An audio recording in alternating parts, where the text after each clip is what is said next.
Bonjour, je vais vous parler dans cette vidéo de l'appareil photographique. On va parler de profondeur de champ, ensuite de zoom, quand il y a plus de deux lentilles dans l'objectif. Je vais vous parler également de temps de pause et de focale. Euh, L'objectif de cette vidéo n'est pas de vous apprendre à faire des belles photographies. Donc si vous êtes passionné de photographie, on va dire c'est pas forcément là que vous allez trouver votre bonheur. En revanche, ce que vous allez trouver, c'est des explications sur les points que j'ai mentionnés. En fait, on se sert de l'appareil photographique pour faire un peu de science. Et on ne va pas non plus aller tant que ça dans les détails. On va à chaque fois proposer un modèle simple de l'appareil photographique. Alors, je vais commencer par vous parler de profondeur de champ. Donc là, vous avez un exemple. Donc c'est une photo ratée en fait. J'ai pris ma cuisse en photographie. Voilà. Et ce qu'on voit, c'est, enfin, si vous vous demandez ce que c'est comme photo, hein, voilà, vous savez. Euh, Vous voyez que la zone, il n'y a qu'une zone qui est vue nettement. L'avant-plan il est flou, l'arrière-plan est flou. Et entre deux, ben, il y a une zone qui fait quelques centimètres de large, où on voit le tissu nettement. Ce que je vais utiliser comme document, il est donné dans la description, et je vais venir piocher en fait les différents, ce qui m'intéresse dans ce document. Donc je vous laisserai le regarder en détail, hein. Et donc pour la profondeur de champ, je vais utiliser le schéma que vous voyez en bas. Et le modèle qui est utilisé est ultra simple, c'est-à-dire que l'objectif de l'appareil photographique est constitué d'une seule lentille.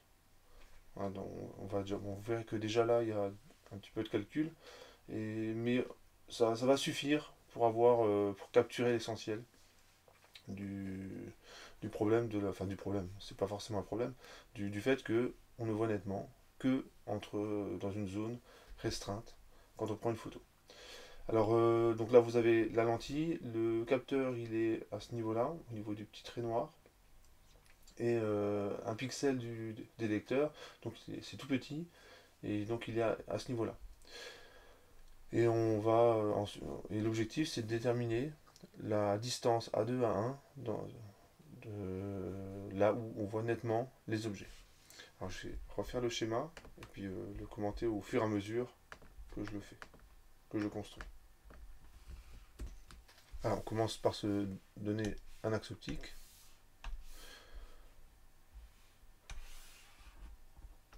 Ensuite, la lentille d'un certain diamètre. On va la mettre ici.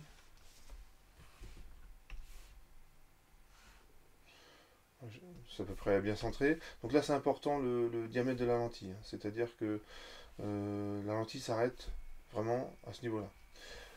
Ensuite, vous avez un pixel du détecteur. Disons, je la mets ici. De taille epsilon. On va le noter tout ça.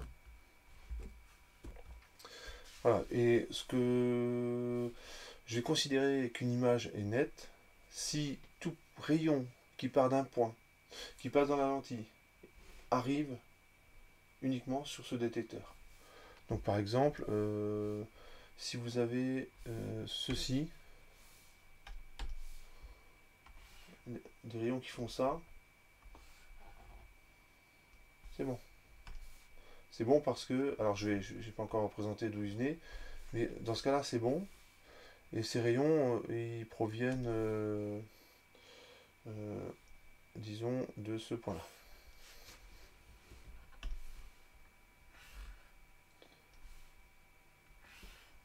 Voilà.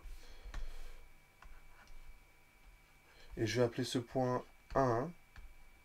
Son image, je l'appelle 1'. Non, j'avais dit A2. Si je reprends les notations du schéma, bon, c'est un détail, hein. Donc c'est A2, A2'. Voilà. Là, il n'y a pas de problème, parce que tout rayon qui part de A2, qui rentre dans l'objectif, ça va sur la pixel.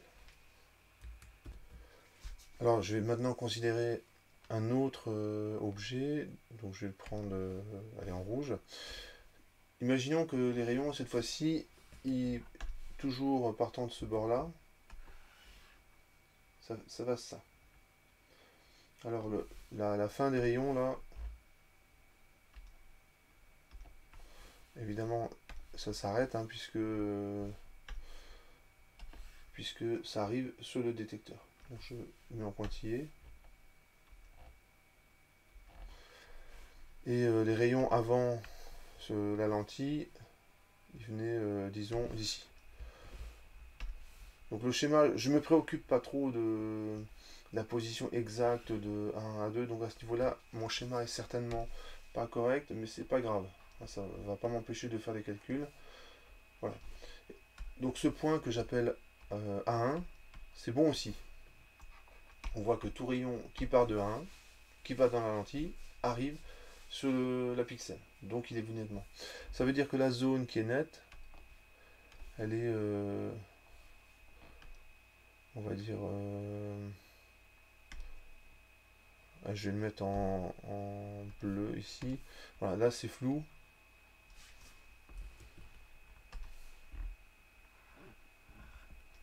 Et là c'est flou. Et là c'est vu nettement. Voilà, donc la zone vue nettement, c'est celle qui est entre A2 et A1.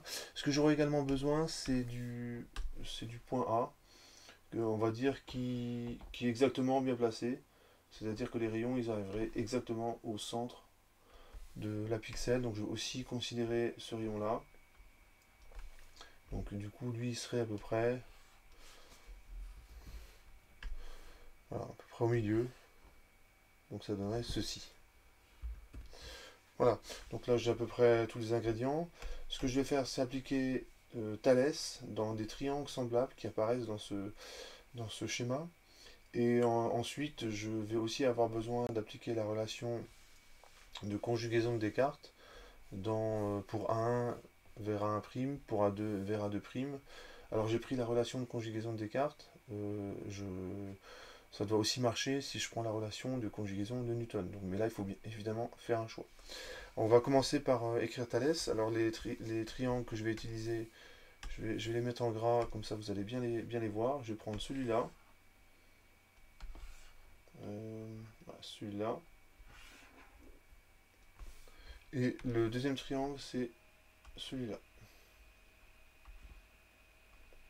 Alors ces deux triangles-là sont semblables, c'est à peu près évident.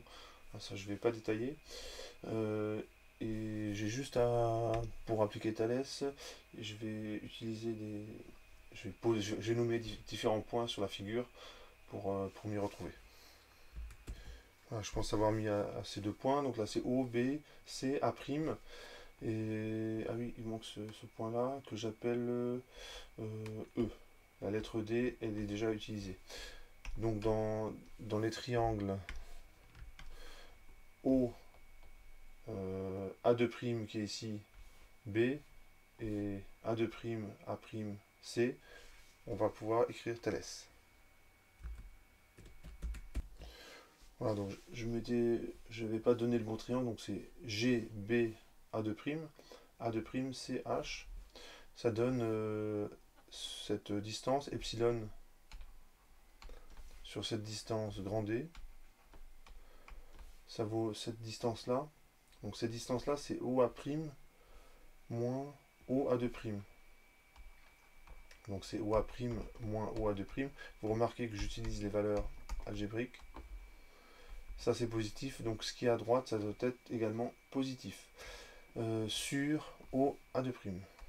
Donc ça c'est la première application de Thalès. Je fais la même chose dans deux autres triangles semblables.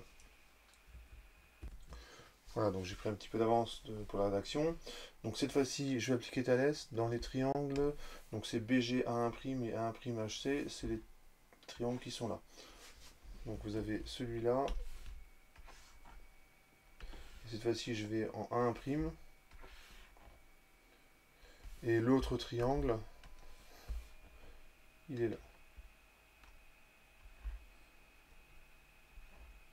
Voilà. C'est dans ces deux triangles-là qui sont évidemment semblables. Alors, on va l'écrire. Ça donne epsilon sur D égale Donc la hauteur du petit triangle, donc c'est A' à 1', donc c'est O à 1', moins O à 1', le tout divisé par O à 1'. Bon, ça ressemble beaucoup à ça, il faut faire juste attention. Là aussi, on attend une quantité positive, donc il faut que ce soit positif des deux côtés. Voilà, donc j'ai écrit Thalès. Maintenant, je vais écrire les relations de conjugaison de Descartes pour tous les points, pour tous les objets qui donnent les différentes images. Et puis, je vais pouvoir commencer les calculs. Donc, ça donne ceci. Voilà, j'ai déjà écrit la relation de conjugaison de Descartes pour A donne A', et je fais la même chose pour A1' et A2'. Voilà, donc tout ça c'est écrit. Finalement, là j'ai toutes mes équations et il ne reste plus qu'à faire les calculs. Alors ce que je recherche, moi, ça c'est important, hein, quand vous avez, là il y a quand même 5 équations, c'est de savoir ce que vous cherchez. Moi ce que je cherche c'est A2, A1. Donc je vais commencer mon calcul comme ça et je vais travailler l'équation jusqu'à arriver au résultat. On va continuer le calcul sur une nouvelle page. Donc je disais qu'on veut calculer A2, A1. Donc, je commence mon calcul comme ça et si tout va bien, j'aurai un résultat un petit peu plus bas. Donc je commence par utiliser la relation de Schall, donc c'est O1 moins OA2. Et ce que je vais remplacer, c'est utiliser, alors je vous remontre, les relations de conjugaison de Descartes. Je vais isoler OA1. Alors là, je ne détaille pas les calculs, je vous laisse le faire. C'est pas ce que je voulais faire, voilà. Donc je vais détailler. Je ne détaille pas les calculs, pardon. Donc O1 ça donne F'. O1' sur F' moins O1'. J'ai la même chose. Donc là, je vous laisse faire les calculs. Et ce que j'ai utilisé, c'est la relation de conjugaison de Descartes.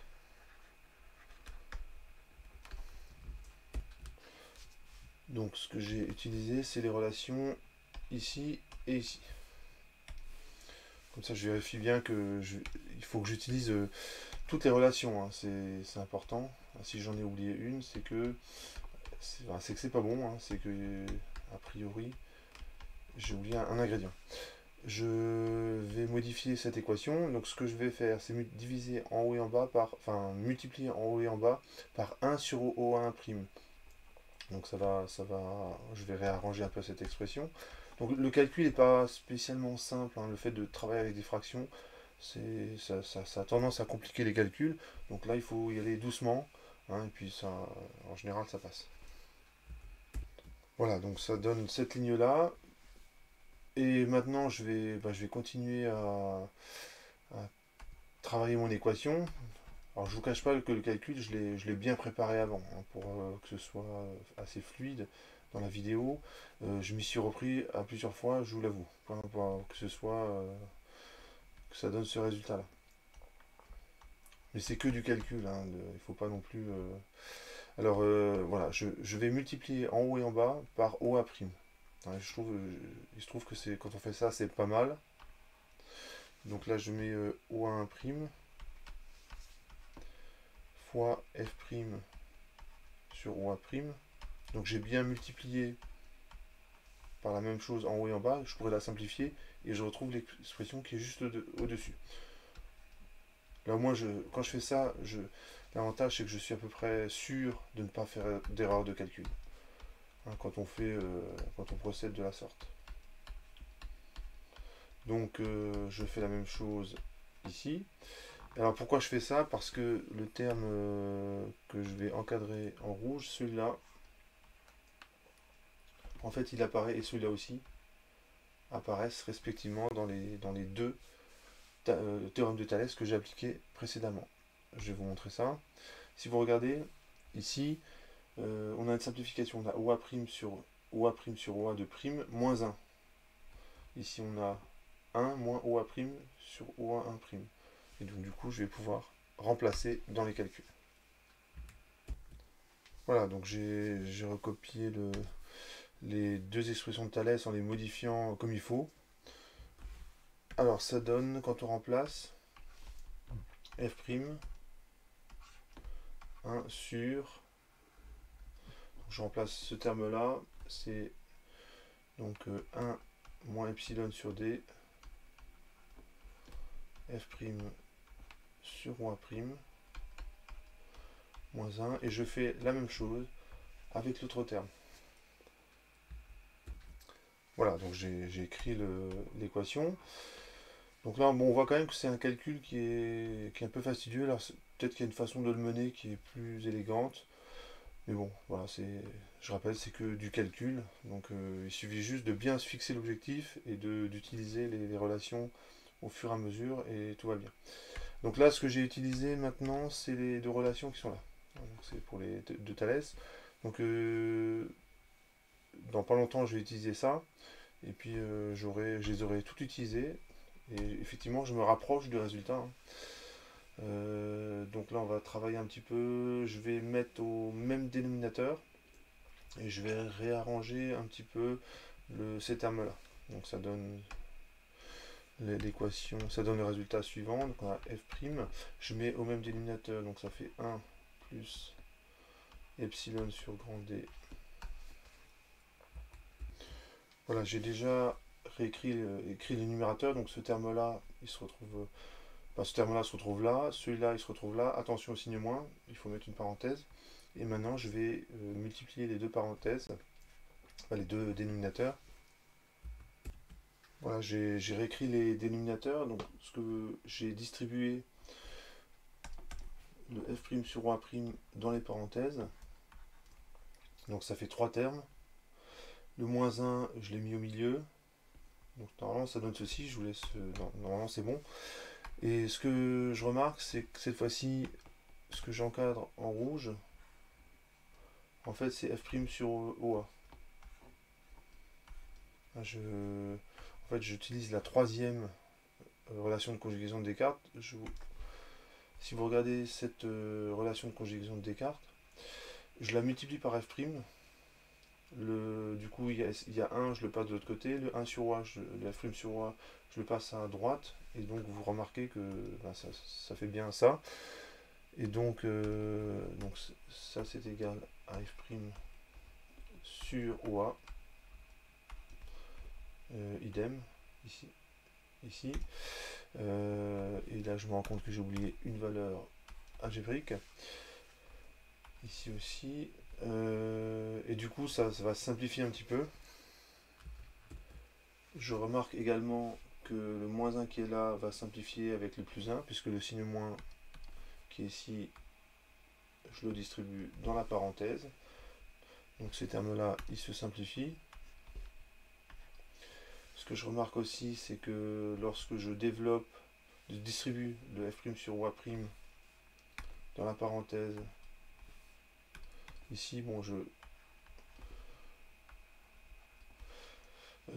eh bien, j'ai un f' sur OA' qui se disparaît. En fait, il ne reste pas grand-chose au numérateur. Il va rester 2 epsilon f' sur d OA' et le terme au dénominateur. Donc ça donne ceci. Voilà, donc j'ai réécrit la ligne suivante. Alors, quand je mène ce calcul, donc bon, soit vous suivez sans vous poser vraiment de questions, mais vous pouvez quand même vous demander, mais pourquoi finalement je me débarrasse de ce 1 sur OA' et pas de celui qui est là où je mets ma souris. Idem, même remarque ici.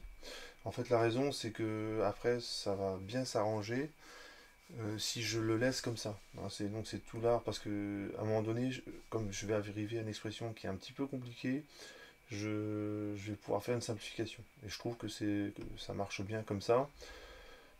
Donc la façon dont je mène le calcul là, est guidée par ça. C'est pour ça, et ça je peux l'affirmer parce que j'ai déjà fait le calcul avant. Alors je continue mes petits calculs.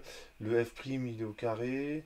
Je reconnais une identité remarquable, puisque du type A moins B fois A plus B, et ça donne ceci à la ligne suivante.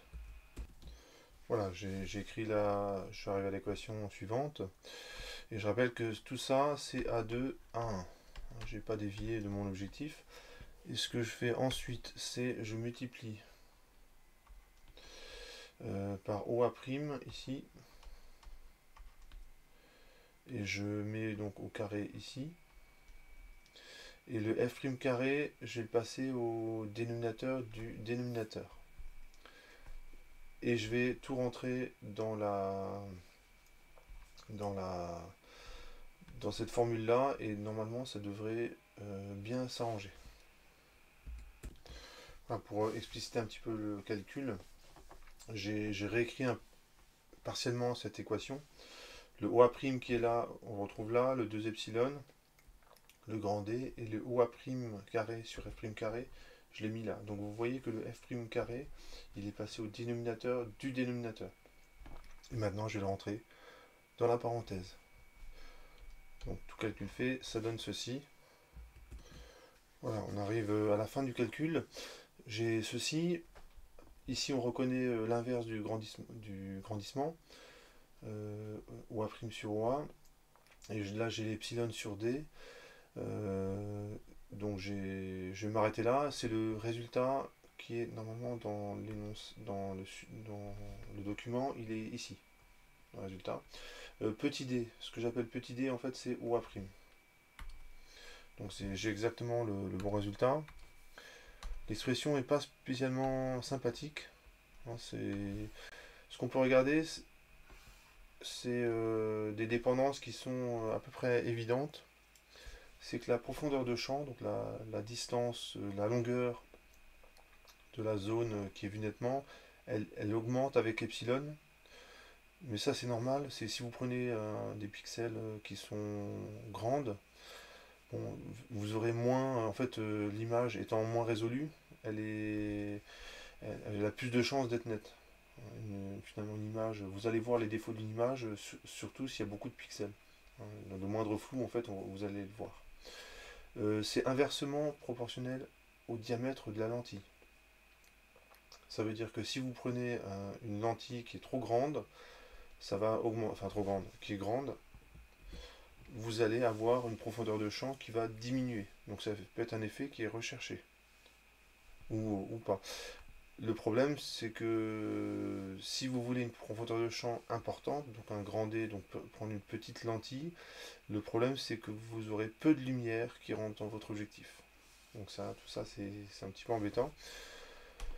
Il faut faire des choix en fait. Quand vous faites de la photographie, hein, il y a des choix à faire et en général, le meilleur choix, c'est de dépenser beaucoup d'argent et vous aurez des bonnes photographies. Voilà, on va dire, si je le fais, je le fais simplement. Euh, on peut faire une simplification quand même. C'est que OA' ce sera souvent égal, quasiment égal à la distance focale. En effet, les objets que vous prenez en photo, ils sont à plusieurs mètres. La taille d'un appareil photo, ça se compte en centimètres. Donc f' est en centimètres. Donc l'image, en fait, c'est comme si on prenait tout le temps en photo des objets qui sont très loin. Donc l'image se forme toujours à proximité du foyer image. Donc OA' est à peu près égal à f'. Et quand on fait ça, l'expression se simplifie et on a ceci. Voilà, et la grandeur qui est ici est souvent notée n, et c'est l'ouverture de votre appareil photographique.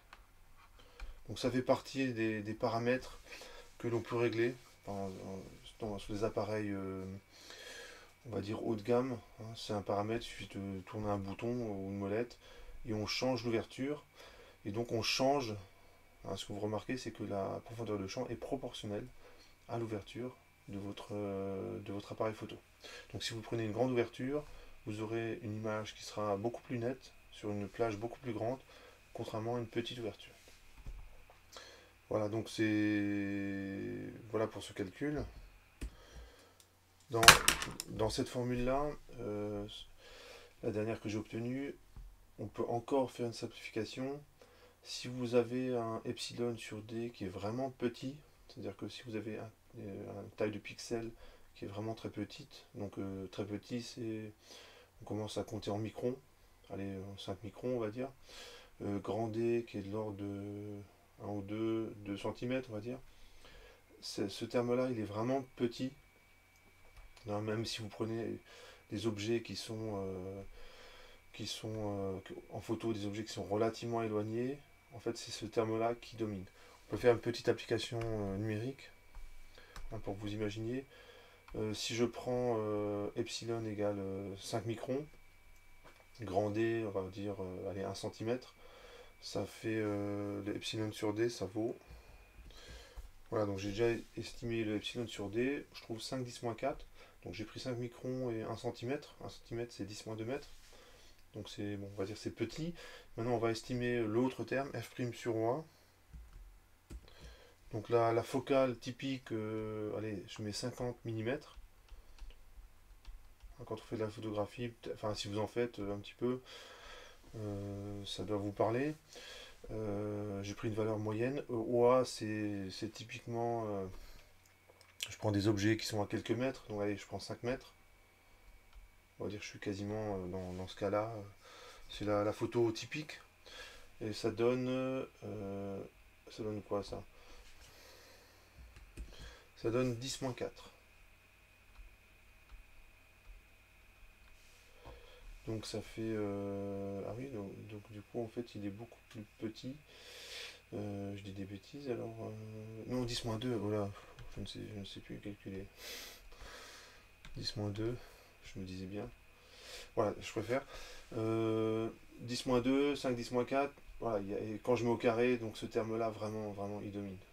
Donc du coup, je vais l'écrire sur la page suivante, en grand, une expression de la profondeur de champ qui est un petit peu plus simple. Voilà, je vais recopier le résultat. Donc ça, c'est une expression simplifiée, je devrais mettre environ égale, pas une égalité. Bon, l'avantage de cette expression, elle est quand même plus simple, hein. Donc plus facile à manier. Ce qu'on remarque, c'est quand le diaphragme, enfin grand D augmente. Donc ça aussi, c'est réglable sur beaucoup d'appareils photo haut de gamme. Enfin, sur tous les appareils photo haut de gamme, on peut régler ce paramètre-là. On peut régler f' également. Et donc on peut régler la profondeur de champ. Donc si on fait un petit résumé, lorsqu'on augmente la focale pour f' qui augmente.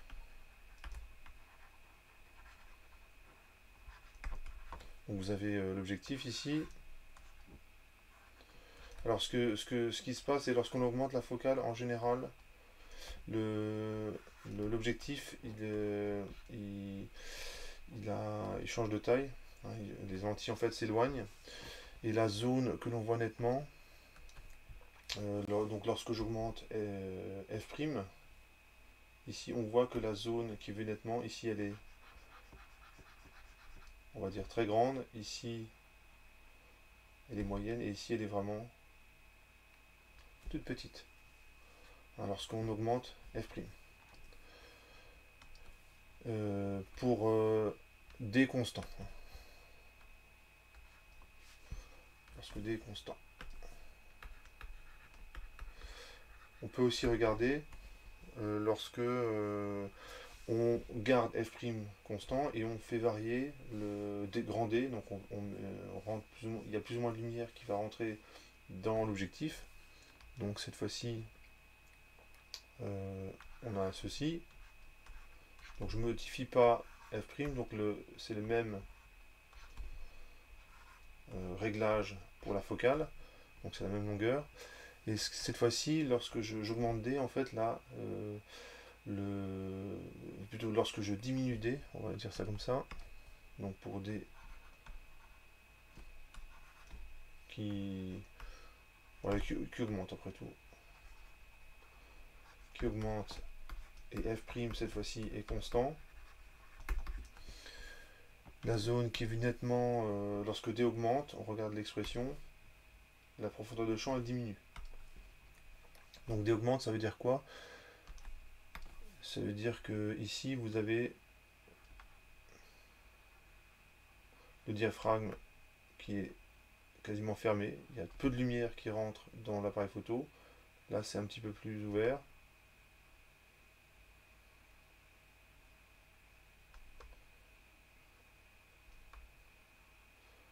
Et ici on a beaucoup de lumière qui rentre dans l'objectif. Et dans ce cas, la profondeur de champ, elle varie de la manière suivante. Là, elle est grande. Donc ce que j'assure en jaune, c'est la zone que je vois nettement. Là, on va dire, elle est moyenne. Et là, elle est toute petite. Voilà. Donc c'est d'après cette formule-là. J'ai juste commenté un petit peu. Voilà pour la profondeur de champ. Vous pouvez, du coup, la photo que je vous ai montrée précédemment, qui est ici, on peut en fait remonter à des paramètres de notamment la taille des pixels du capteur de mon appareil photo. Hein, si vous voulez exploiter bien cette photographie, vous pouvez remonter à cette information. Je vais passer au deuxième point sur l'appareil photographique, c'est le zoom. Donc je reprends le document. Voilà, donc j'ai parlé du zoom. Dans une autre vidéo, je mettrai en application ces formules. Donc, par exemple, des photos du même sujet pris avec des réglages différents. Et en fait, on peut retrouver les réglages à partir de la photographie. Donc là, ce que vous avez, c'est un objectif d'appareil photo haut de gamme. Donc il y a pas mal de lentilles à l'intérieur. Moi, je vais considérer le cas où il n'y a que deux lentilles. Et on montre que c'est le minimum si on veut pouvoir zoomer sur l'image. Alors je vous montre ça. Vous avez trois réglages différents. Donc on photographie le même objet. C'est la flèche qui est là. Le capteur il est à droite, c'est le trait noir. Et là vous avez trois réglages de l'objectif différents. Et quand vous regardez la taille de l'image qui se forme, et ben vous voyez qu'elle est différente à chaque fois. Elle est de plus en plus grande en fait. Hein, on a un grandissement qui augmente. Et ce qu'on remarque, c'est que si on veut une image grande, il faut que j'éloigne les deux lentilles. En fait, que je rapproche celle qui est à droite et que j'éloigne celle qui est à gauche.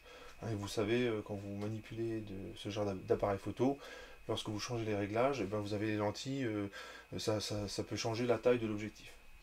Et là, je vais simplement faire les petits calculs et montrer que pour conserver une image nette, ça c'est important, lorsqu'on zoome, et ben il faut, lorsque vous bougez B1, il faut bouger B2 en même temps. Voilà, je me suis dirigé vers la fin du document, en fait les calculs sont déjà faits. Moi je vais les refaire rapidement avec vous. Ce qui est important dans ce genre de calcul, c'est d'avoir des notations qui tiennent la route. C'est vraiment important. Et là le schéma est absolument nécessaire. Donc j'ai juste recopié le schéma et on va pouvoir faire les calculs. On appelle grand D la distance qui est ici. Donc on peut zoomer, voilà, on va zoomer un petit peu parce qu'on ne voit pas grand chose.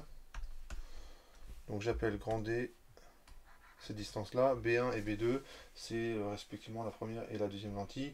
Tout ce qui concerne la lentille 1, ce sera annoté avec l'indice 1 et 2 pour la lentille 2. Bon, donc on pose le problème. Vous avez l'objet ici, l'image à seconde ici, et vous avez une image intermédiaire. Il faudrait prolonger les rayons qui sont intermédiaires pour savoir où est A'. Donc on va l'écrire comme ça, A par L1 plus L2. Ça donne A seconde. On décompose. Par L1 ça donne A'. Par L2 ça donne A seconde. J'applique la relation de conjugaison de Descartes à la première lentille, puis à la deuxième. Donc, allez, on va faire comme ça. On commence par la première lentille.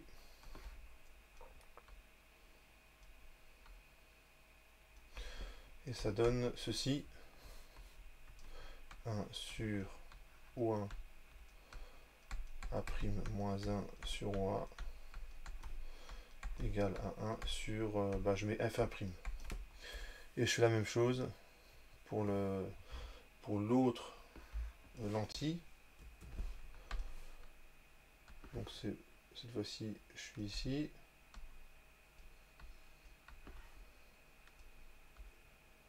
Et ça donne 1 sur O2 A seconde, moins 1 sur O2 A', égale 1 sur F2'. Et donc cette fois-ci, je regarde mon schéma pour remplacer toutes les grandeurs par ce que ça vaut en fonction de grand D, B1 et B2. Normalement, ça devrait suffire. Donc si on regarde O1 A', je vais dézoomer un petit peu, ça va être plus simple. O1 A', donc O1 A', en fait, je ne le connais pas. Donc je vais le laisser comme ça. O1, je reprends. Je m'étais rendu compte que j'avais oublié l'indice 1 ici. O1A, ça je connais, ça vaut D moins B1 moins B2. Donc je peux remplacer. Et je pourrais faire la même chose avec O2 A seconde qui vaut exactement B2. Il faut juste faire attention aux signes. Donc ça donne les équations suivantes. Voilà, j'ai recopié les équations. Le O2 A' qui est là, je l'ai écrit comme ça, O2 A1 plus O1 A1', et l'objectif c'est de me débarrasser maintenant de O1 A' dans les équations. Donc on est toujours embêté par les fractions de fractions, donc par les fractions, hein, donc ça a tendance à compliquer les calculs, mais bon voilà, ça reste quand même que des calculs. Donc je vais remplacer O1 A'. Ce que je peux faire, c'est exprimer O1A' l'isoler dans les deux équations et de dire que c'est égal, et ce qui fait que j'aurai une équation en B1 et en B2. Voilà, donc j'ai écrit j'avance un peu dans les calculs, je me rends compte que j'ai fait une erreur. J'ai pas bien regardé le schéma. Bon, faut dire que c'est pas évident la distance de O1 à A, c'est juste B1, c'est pas B1 plus B2. Hein, donc ici c'est pas B1 moins B2, B1 plus B2 moins D, c'est B1 moins D. Donc ça se simplifie ici. Normalement, donc c'est B1 moins D également ici. Voilà, donc ici c'est moins D. Bon, je réarrange un petit peu l'équation. Voilà.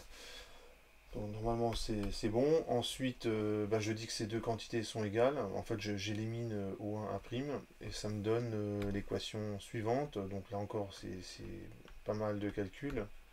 B1 moins D. Et quand vous avez des calculs comme ça, vous avez intérêt, donc c'est F1' ici, vous avez intérêt à bien savoir ce que vous voulez calculer. Sinon vous pouvez tourner en rond en fait, hein, quasiment indéfiniment. Le B1 moins B2, il est venu dans les calculs parce que c'est la distance de O1 à O2, et donc c'est bien B1 moins B2. Je vous laisse, il faut regarder le schéma. Lorsque je vais de O1 ici à O2, qui est ici, j'avance bien de B1 moins B2. Et moi j'ai mis quoi? Ouais, c'est ça, B1 moins B2. J'ai pas fait d'erreur. Ensuite, je vérifie quand même que j'ai pas fait d'erreur. Normalement, c'est bon. Ce que je vais faire, c'est par exemple fixer B1 et trouver B2 ou l'inverse. Je regarde ce qu'il est. Oui, non, il n'y a pas forcément de meilleure solution. Par exemple, je fixe B1 et la question c'est que doit valoir B2 pour que ça donne une image nette. Hein. Pour que ça donne une image nette, il faut que cette égalité soit vérifiée. Voilà, je reprends mon calcul. Donc là, je rappelle l'équation d'avant. Et cette fois-ci, donc je dis que je connais B1 et je veux savoir ce que vaut B2. Donc ce que je vais. Donc tout ça c'est connu, donc je ne vais pas y toucher. Et je vais multiplier l'équation par f2' moins B2.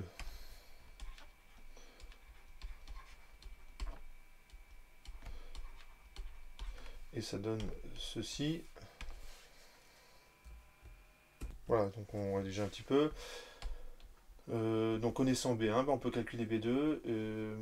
Si donc la difficulté en fait dans la réalisation d'un zoom, c'est toute la mécanique qui va pouvoir gérer ça. C'est-à-dire que de faire en sorte que B1 et B2 ils varient comme il faut l'un par rapport à l'autre. Je vous montre les calculs, la fin des calculs. L'équation elle est là avec C qui vaut ceci. Finalement ça s'arrange bien. Je vous laisse vérifier que j'obtiens la même chose ici. Hein. Ce qui est important là, à retenir, c'est que quand on connaît B1, on peut connaître B2, hein, aux erreurs, on va dire aux erreurs de calcul près. Je vais m'intéresser au troisième point. Alors, ouais, je vais quand même vous montrer dans le document ce que ça fait lorsqu'on zoome sur une image. Je vais y arriver. Voilà, vous avez ici trois photographies. Donc le photographe il n'a pas bougé, il a simplement changé le zoom de son appareil photo. Et lorsque vous changez le zoom, en fait, c'est vous changez la focale.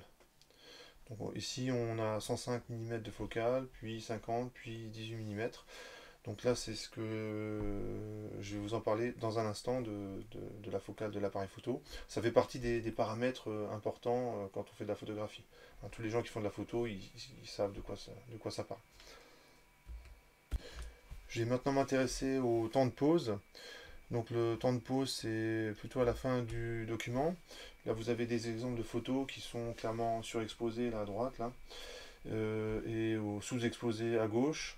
Et des photos qui sont mieux, un petit peu mieux. Voilà, oui, donc c'est différents réglages. Et on voit que c'est les photos du milieu qui sont bien. Et ce qui les différencie, c'est notamment cette photo-là, elle est prise avec un temps de pause qui est assez long, 1/10 de seconde, c'est quand même long. Alors que le temps de pause ici, c'est 1/320 de seconde. Donc, et ça donne un résultat qui est à peu près identique au niveau de la luminosité. Bon, la qualité d'image n'est pas terrible hein, dans ce document. En fait, là, c'est vraiment très simple. Hein. Si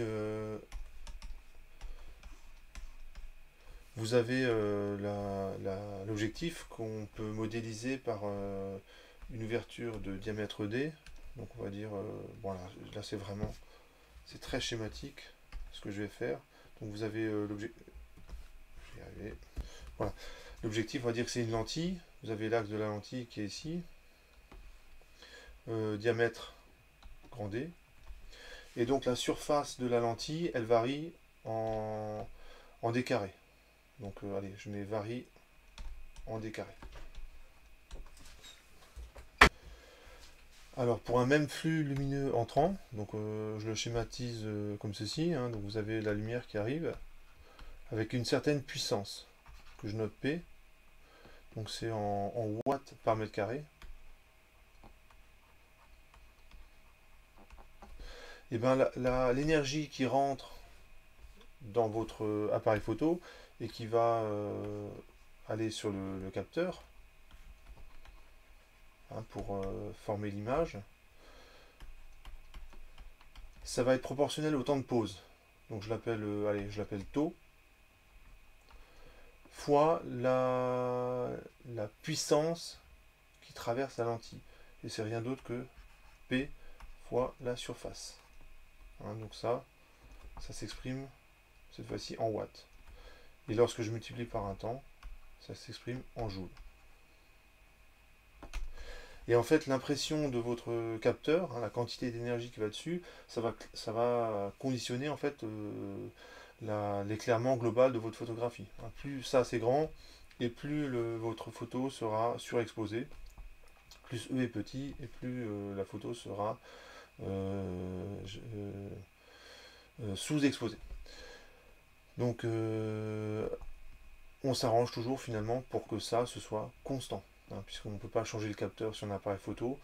Hein, il y a une certaine valeur de E qui convient. Donc ce qu'on voit, c'est que... Bon, on va rédiger tout ça. Voilà. Donc j'ai rédigé un petit peu. Donc c'est pour une certaine valeur de E. Donc finalement, le bon paramètre, c'est le temps de pause. Donc j'appelais taux. Fois la surface au carré. Donc je mets d carré. Ça, c'est le bon paramètre. Et il faut que ce soit une certaine valeur qui dépend de l'appareil photo. Hein, c'est la bonne constante, on va dire. Et pour utiliser les notations, plutôt les paramètres qu'utilisent les photographes, c'est l'ouverture de l'appareil. Et je vous rappelle que l'ouverture, c'est un petit rappel, l'ouverture c'est la focale sur le diamètre de la lentille, hein, en supposant que l'objectif est constitué que d'une seule lentille. Donc si je remplace grand D, ça vaut f' sur n, donc ça donne le paramètre f' sur n au carré. Et c'est ce paramètre-là, pour un appareil photo, il doit être constant.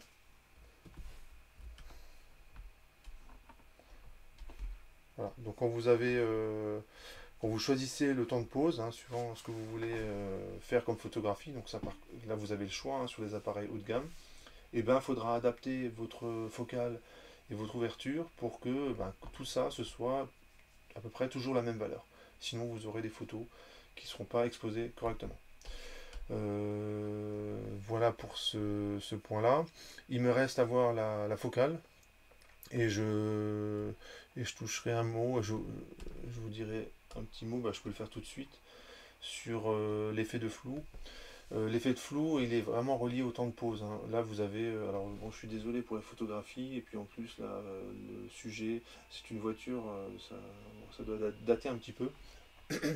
Vous avez une voiture qui freine, enfin qui se déplace, pardon, qui se déplace, et quand vous avez un temps de pause qui est très petit, évidemment, l'image est beaucoup plus nette que quand le temps de pause il est plus long, hein, mais ça c'est évident, hein, c'est un effet de flou. Par exemple, toutes les manifestations sportives, par exemple, ouais, je ne vais pas en citer, mais là où ça va vite, il faut des caméras qui sont très performantes, typiquement qui font 1000 images par seconde, et dans ce cas on peut faire des ralentis et les qualités d'image sont vraiment exceptionnelles, toujours nettes en fait, avec 1000 images par seconde. Mais c'est sûr que ce genre de caméra, c'est pas celle que vous pouvez qu'il y a dans le grand public, hein. C'est vraiment des caméras très performantes. Je vais m'intéresser maintenant à la focale de l'appareil photo, donc c'est le dernier point que je voulais voir. Voilà, je reprends ces photos là, et pour la focale, bon, le calcul il est vraiment très simple. En fait, j'utilise une formule du grandissement. Le seul truc que vous devez savoir, c'est que la focale, il y a une convention, c'est qu'on prend une taille de capteur qui est ici. C'est 24 mm par 36 mm. Voilà, ça c'est une convention, hein, et ça vient d'où? C'est des pellicules d'avant qui avaient ce format-là. Et cette convention, en fait, elle est restée, même quand les appareils photo sont passés au numérique, cette convention est restée. Et les focales sont définies en supposant que le capteur il a cette taille-là. Alors ça ne veut pas dire que dans les appareils photo, les capteurs ont forcément cette taille-là. Mais c'est ramené à cette taille-là. C'est-à-dire que si vous avez un capteur plus petit, il faut faire une règle de 3 pour arriver à cette dimension-là. Donc le calcul il est très simple. J'utilise une formule du cours. Le grandissement, c'est la distance focale sur FA.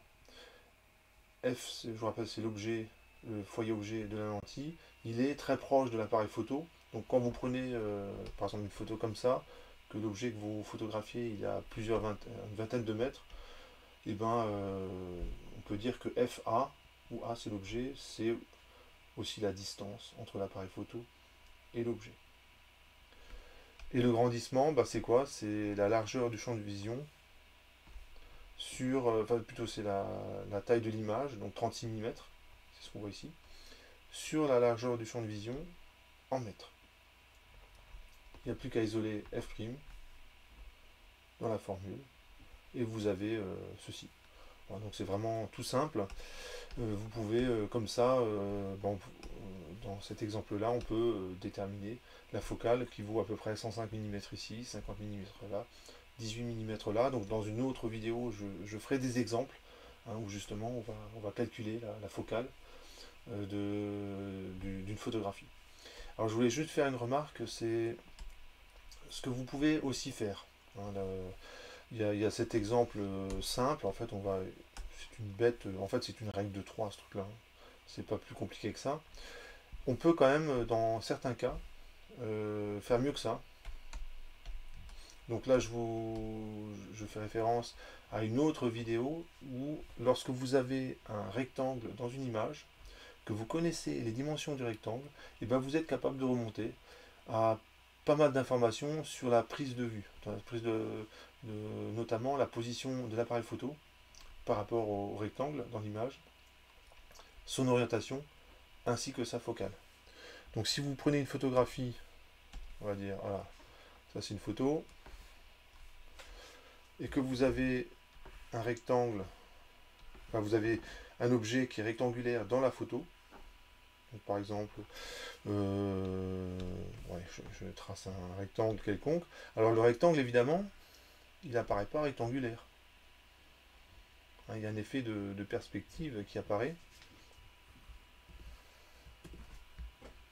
Voilà, ça ferait par exemple comme ça pourrait être une table. Hein. Voilà, on prend en photo une table. Et bien, quand vous avez une photo comme ça, on peut déterminer la position de la caméra par rapport à un repère lié à la table, l'orientation de la caméra et sa focale. Alors on arrive à, il suffit d'avoir un rectangle dans l'image. Donc je vous laisse regarder l'autre vidéo si ça vous intéresse. Je ne vais pas le faire ici, évidemment, là ça sera un petit peu long, mais on peut faire ça. Voilà, j'en ai fini pour l'appareil photo. Hein. J'ai quand même vu pas mal, j'ai passé en revue pas mal de points de l'appareil photo. J'ai à chaque fois considéré un modèle très simple de l'appareil photo, mais c'est suffisant pour comprendre ce qui se passe. Et quand on y réfléchit bien, on se rend compte que même un appareil photo constitué de plein de lentilles, donc quelque chose de compliqué, finalement les paramètres qu'on rencontre dans ce document, ils sont encore valables. On peut se débrouiller, enfin on peut se convaincre de ça. Voilà, à bientôt.